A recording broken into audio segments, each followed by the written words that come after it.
बिस्मिल्लाहिर्रहमानिर्रहीम। आज का टॉपिक साइटोप्लाज्म है, तो इसको हम डिटेल के साथ स्टडी करेंगे। अब इसमें दो लफ्ज़ हैं, एक है साइटो। तो साइटो का मतलब सेल होगा,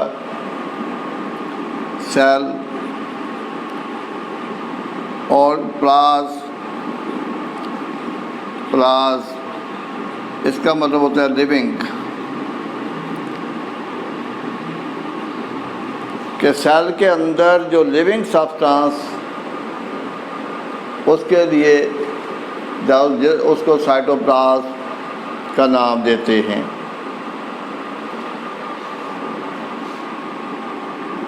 अगर हम इस तरह से सेल को देखें तो ये उसकी सेल मेम्ब्रेन होगी, सेल मेम्ब्रेन, और जहाँ पर न्यूक्लियस होगा, न्यूक्लियस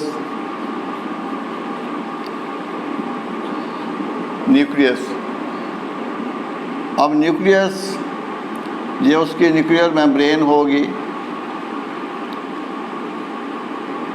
न्यूक्लियर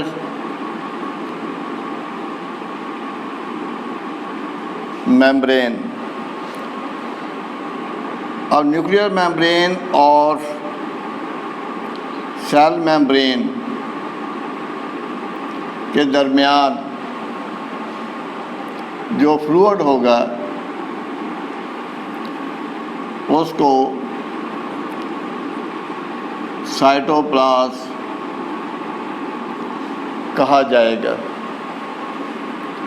और न्यूक्लियस के अंदर जो फ्लूइड होगा उसको न्यूक्लियोप्लाज्म कहा जाता है। न्यूक्लियोप्लाज्म।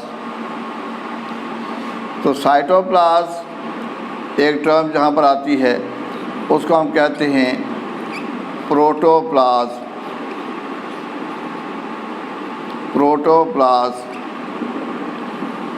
अब जो प्रोटोप्लाज्म है, इसमें एक साइटोप्लाज्म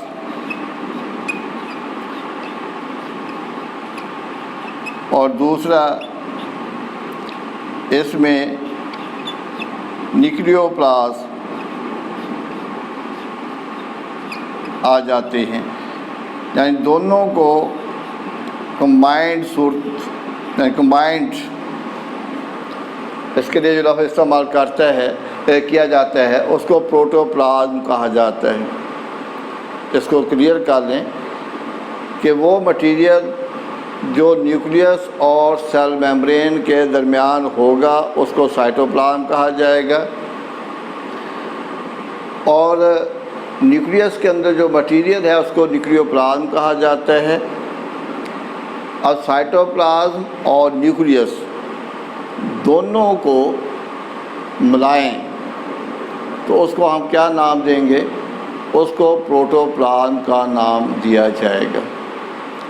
तो प्रोटोप्लाज्म का मतलब ये होगा कि सेल मेम्ब्रेन के अंदर जितना भी मटेरियल है उसमें साइटोप्लाज्म भी होगा, उसमें न्यूक्लियस भी होगा, उसको हम कहेंगे प्रोटोप्लाज्म।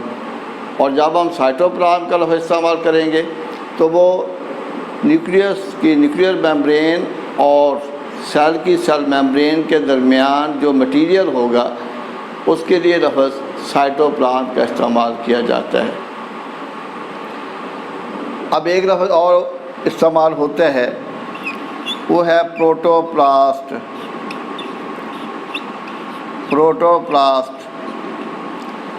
अब जो प्रोटोप्लास्ट होते हैं ये एक्चुअली इंटायर सेल होता है, मुकम्मल सेल, यानी जिसमें सेल मेम्ब्रेन भी होगी, साइटोप्लाज्म भी होगा, न्यूक्लियस भी होगा। और ये आमतौर पर प्लांट में इस्तेमाल करते हैं कि अगर प्लांट सेल की सेल मेम्ब्रेन को रिमूव कर दें, उतार दें सेल वाल को, तो जो चीज़ बचती है उसको प्रोटोप्लास्ट कहा जाता है। यानी वो एक इंटायर सेल होते हैं विदाउट सेल वॉल, उसके लिए लफ्ज़ प्रोटोप्लास्ट का इस्तेमाल किया जाता है। अब आपको दोनों में डिफरेंस का पता होना चाहिए कि प्रोटोप्लाज्म क्या होता है और प्रोटोप्लास्ट क्या होता है।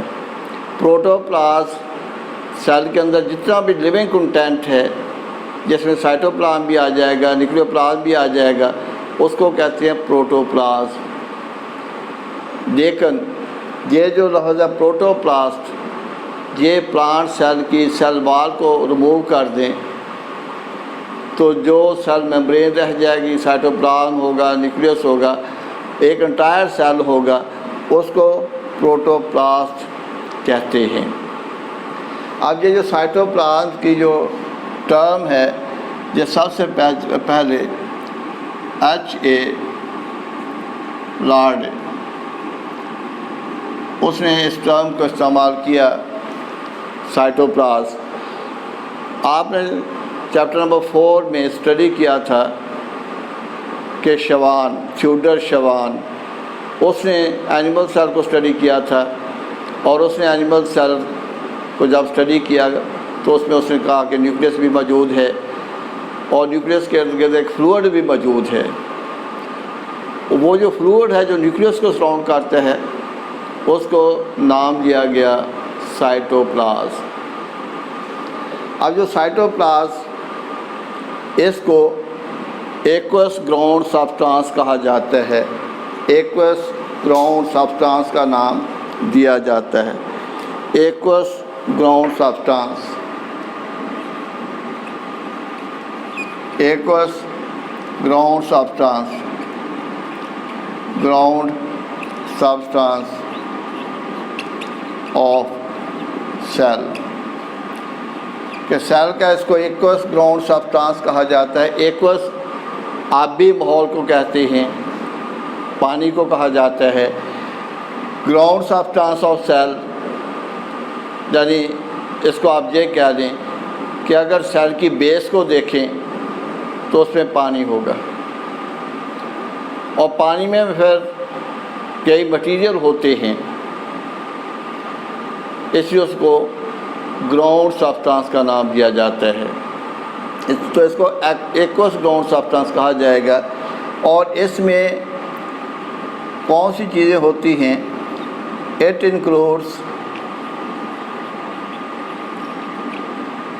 Various organelles. तो इसमें बहुत सी ऑर्गेनेलिस होती हैं, जैसे माइटोकॉन्ड्रिया है, एंडोप्लाज्मिक रेटिक्यूलम है, राइबोसोम्स हैं। ये सारे किस्में होते हैं साइटोप्लाज्म में होते हैं। इसके साथ and other inclusions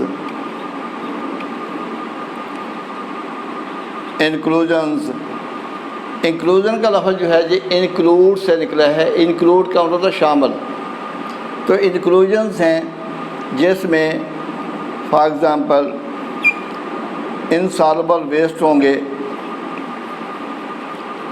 insoluble waste होंगे और स्टोरेज प्रोडक्ट्स होते हैं एंड स्टोरेज प्रोडक्ट्स मौजूद होंगे। तो ये है साइटोप्लाज्म कि साइटोप्लाज्म किसको कहा जाएगा और उसमें क्या होगा। उसमें मुख्तलिफ ऑर्गेनेलिस होंगी, इनसॉल्युबल वेस्ट होंगे, स्टोरेज प्रोडक्ट्स होंगे जो उस पानी में मौजूद होंगे, इसलिए उसको ग्राउंड सब्सटेंस का नाम दिया जाता है। यानी जो मेन चीज़ है, जो बेस है सेल की, वो पानी होगा, तो उसको ग्राउंड सब्सटेंस का नाम दिया जाता है। अब जहाँ पर एक बड़ी इम्पोर्टेंट टर्म इस्तेमाल होती है और उसका अमूमन शॉर्ट क्वेश्चन आ जाता है, तो वो है साइटोसोल। साइटोसोल कहा जाता है इसको। Cytosol mean soluble part of cytoplasm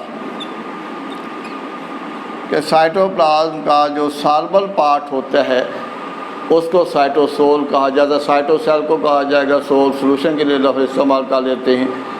तो सॉल्युबल पार्ट ऑफ साइटोप्लाज्म उसको साइटोसोल कहा जाएगा। और ये अमूमन 90% जहाँ पर वाटर होता है 90% वाटर मौजूद होगा। और इसको कहा जाता है कि ग्राउंड सब्सटेंस ऑफ साइटोप्लाज्म, कि ये साइटोप्लाज्म का एक्वस ग्राउंड सब्सटेंस है, एक्वस ग्राउंड सब्सटेंस है साइटोप्लाज्म का। अब दोनों में अगर पूछा जाए कि साइटोप्लाज्म और साइटोसोल में क्या फ़र्क होगा, तो साइटोसोल साइटोप्लाज्म का कंपोनेंट है। साइटोप्लाज्म का कंपोनेंट क्या है? साइटोसोल। साइटोसोल में लिक्विड पार्ट आ जाएगा, जबकि साइटोप्लाज्म उस मटेरियल को कहा जाएगा जिसमें मुख्तलिफ ऑर्गेनेलीज भी होती हैं और दूसरे सब्सटेंसेस भी मौजूद होते हैं, उसको साइटोप्लाज्म का नाम दिया जाएगा। अब इसको साइटोसोल कहा जाएगा, जो सॉल्युबल पार्ट ऑफ साइटोप्लाज्म उसको कहा जाता है, और जो 90% वाटर होगा। अब ये एक सॉल्यूशन डेवलप करते हैं, या एक सॉल्यूशन डेवलप करते हैं, aqueous solution containing various fundamental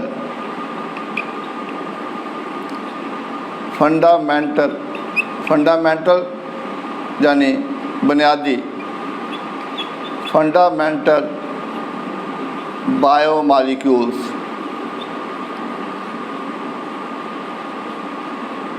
यानी उसमें वो मॉलिक्यूल्स मौजूद होते हैं जो सेल की लाइफ के लिए ज़रूरी होते हैं। इसलिए इसको ये कहा जाता है कि एक जब बनाते एक सॉल्यूशन बनाता है जिसमें बहुत से फंडामेंटल बायोमॉलिक्यूल्स होते हैं। अब ये जो बायोमॉलिक्यूल्स हैं ये स्मॉल भी हो सकते हैं, ये लार्ज भी हो सकते हैं, और जो स्मॉल मॉलिक्यूल्स होंगे, small molecules and ions form true solution। तो ये ट्रू सॉल्यूशन बनाते हैं। और ट्रू सॉल्यूशन से मुराद क्या है? यानी वो सॉल्यूशन जिसमें सल्यूट मुकम्मल तौर पर हल हो जाए, यानी जो सल्यूट्स होते हैं, साल्ट वगैरह होते हैं, वो मुकम्मल हल हो जाएं, उसको ट्रू सॉल्यूशन कहा जाता है। जबकि जो लार्ज मॉलिक्यूल्स होंगे, large molecules form colloidal solution, ये कोलाइडल सॉल्यूशन बनाते हैं। अब कोलाइडल सॉल्यूशन उसको कहा जाता है जिसमें लार्ज मॉलिक्यूल्स होते हैं और वो पानी में मुकम्मल तौर पर हल नहीं होते, उसको कोलाइडल सॉल्यूशन का नाम दिया जाता है। अब जो कोलाइडल सॉल्यूशन है ये दो तरह का, इसकी टू टाइप्स, एक को सोल कहा जाता है और एक को जेल कहा जाता है। अब सोल इसको नॉन विस्कस कहा जाता है, नॉन विस्कस,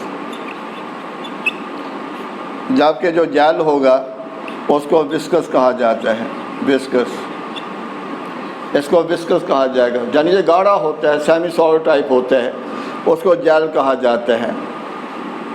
अब जो सेल का जो पेरिफेरल पार्ट है साइटोप्लाज्म का, peripheral part of cytoplasm, peripheral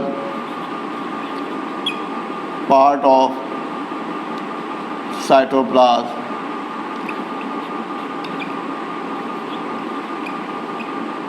वो जेल होगा।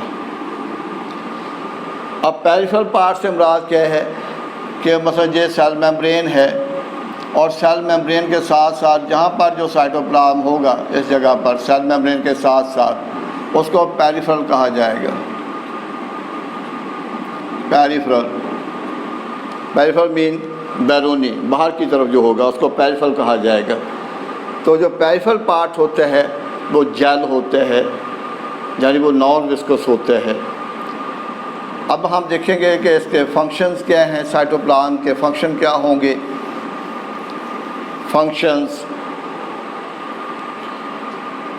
Functions of cytoplasm. अब इसका ये एक फंक्शन जो ये होगा कि ये होगा store house of vital chemicals.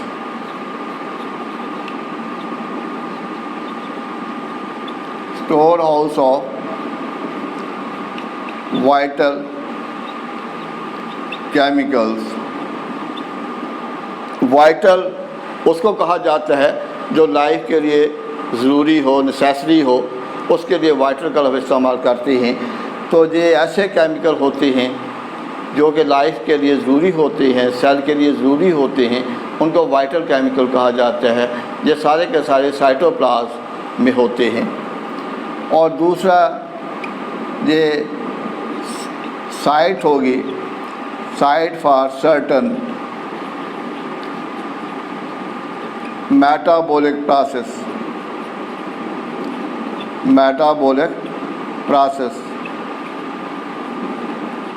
इसमें कई यानी मेटाबॉलिक प्रोसेस होते हैं, जैसे फॉर एग्ज़ाम्पल ग्लाइकोलाइसिस। तो ग्लाइको का मतलब ग्लूकोज होता है, लेकिन इसको शुगर भी कह देते हैं। और लाइसिस का मतलब होता ब्रेक डाउन। तो ये रेस्पिरेशन का जो प्रोसेस होता है, जिसके दौरान लार्ज मॉलिक्यूल टूटते हैं, स्मॉल मॉलिक्यूल डेवलप होते हैं, एनर्जी प्रोड्यूस होती है। तो उनमें जो पहला स्टेप होता है रेस्पिरेशन का, उसको ग्लाइकोलाइसिस कहा जाता है, जिसमें सबसे पहले ग्लूकोज की ब्रेकडाउन होगी और उस ब्रेकडाउन को ग्लाइकोलाइसिस कहा जाता है। तो ग्लाइकोलाइसिस का जो प्रोसेस है वो साइटोप्लाज्म में होगा, बाकी जो प्रोसेस है वो माइटोकॉन्ड्रिया में होता है।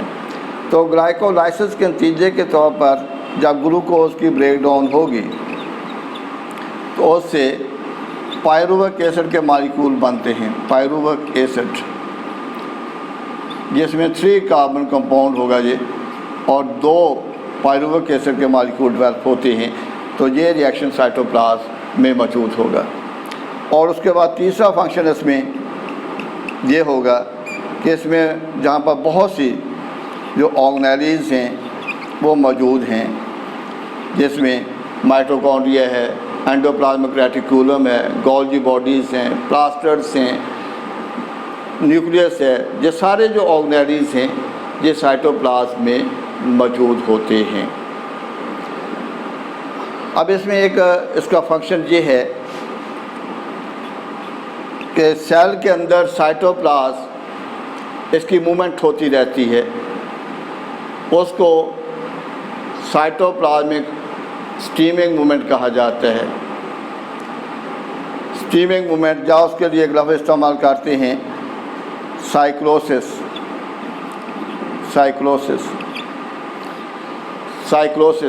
यानी साइटोप्लाज्म उसकी जो स्टीमिंग मूवमेंट होती है उसको कहते हैं साइक्लोसिस। कि मसलन सेल है, कि फ़र्ज़ करेंगे इस तरह से सेल है और जहाँ पर ये वैक्यूल है, तो इसके इर्द गिर्द इस तरह से जो साइटोप्लाज्म है ये मूव करता रहता है। और इसकी मूवमेंट क्यों होती है? ये सेल के अंदर माइक्रोफिलामेंट होते हैं, छोटे छोटे ट्यूब्यूल लाइक स्ट्रक्चर होते हैं, जिनमें प्रोटीन्स होती हैं, एक्टिन, मायोसिन वगैरह। तो जो माइक्रोफिलामेंट हैं उनकी वजह से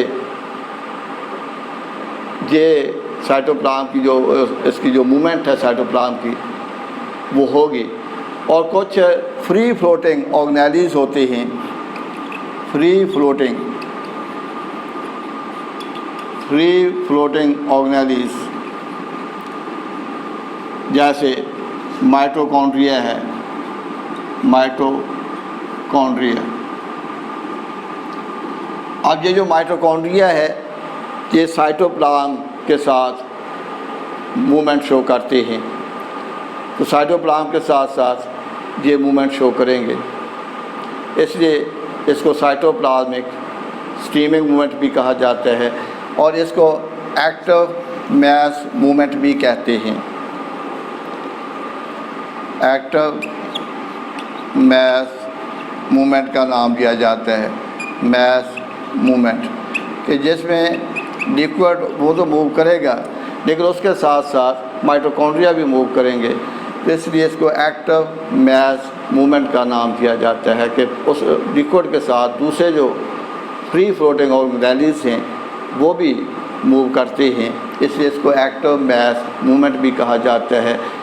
इसको साइक्लोसिस भी कहा जाता है।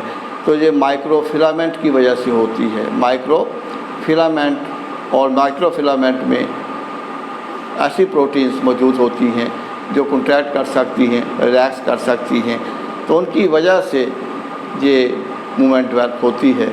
उसको साइक्लोसिस कहा जाता है या उसको साइटोप्लाज्मिक स्ट्रीमिंग मूवमेंट कहा जाता है। स्ट्रीमिंग का मतलब क्या होता है? स्ट्रीम नदी को कहा जाता है, तो नदी में पानी एक रुख मूव करते हैं, तो इसलिए उसको स्ट्रीमिंग मूवमेंट का नाम दिया जाता है।